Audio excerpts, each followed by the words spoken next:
Hi everybody, welcome to another SD Weekly with us.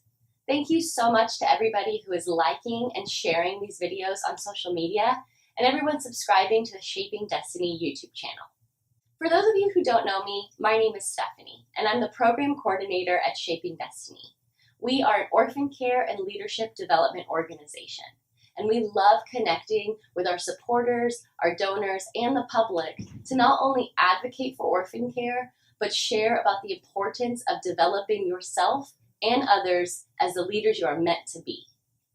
As I have learned and grown alongside and within this ministry organization, there have been many amazing lessons that I have been taught, especially by our director and founder, Dr. Kenneth Acha. And we want to share these with all of you so that as we are growing, you guys can be growing as well.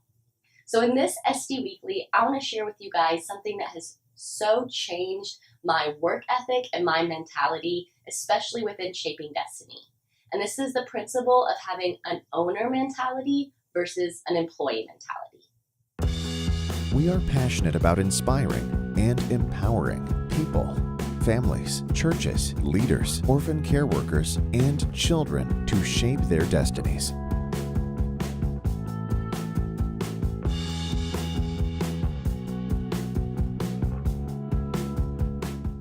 So first, I'm going to talk about the difference between an owner and an employee mentality. Having an owner mentality is like being a parent.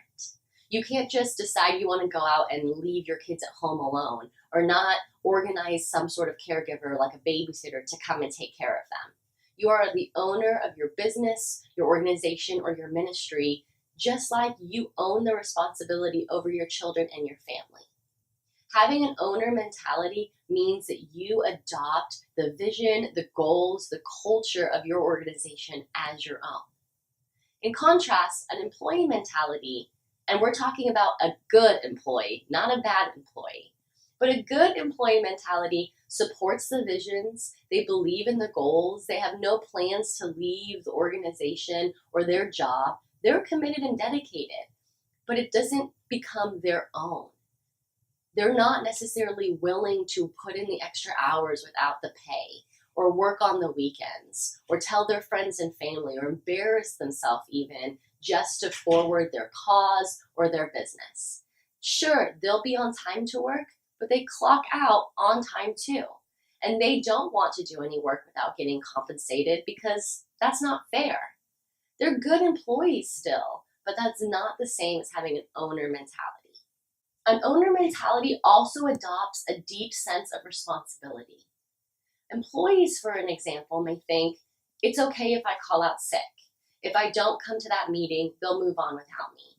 The weight of this job is not only on my shoulders. I'm just an employee. And that's true for an employee with an employee mentality. But an owner mentality takes on that responsibility that says, I have to work today. I have to take this meeting. I have to make myself available. If I'm not, this is not going to progress forward. The business or organization will not grow without me. And this is not the same as a sense of arrogance or pride, like everyone needs you and depends on you. This is about assuming a personal responsibility, saying, I am in this to win it. And without me, I don't know what's going to happen. Owners are also willing to sacrifice for the good of others, for the good of the business or the ministry. Employees have a sense of a limit. I'm not going to go that far. That's too personal. That's past the boundaries. Now, while it's good to have boundaries, owners know that their ministry or their calling, that comes first. It's just like in the Bible when Jesus said that he is the shepherd and he lays down his life for his sheep. You can use that same principle with an owner mentality. Owners will lay down their free time, their thought process, their finances, their other desires for the good of the business or the company. Think about it like a child, like a baby. Again, a parent mentality is the mentality of a great leader. It's the mentality of an owner. You're willing to sacrifice, you're willing to spend your time, you're willing to adopt the responsibilities. Many of us are employees, and maybe we're great employees. But even if you're technically just an employee, you can adopt an owner mentality. And if you do some research to see what types of employees get promoted, who moves up the corporate ladder, what type of people move up in a good company, it's those that adopt an owner mentality, who are willing to go above and beyond, who really take it personally, the work that they do, the jobs that they perform, and they're willing to spend the time and energy to improve. Not just for themselves, not walking all over other people, but because they see themselves as an owner.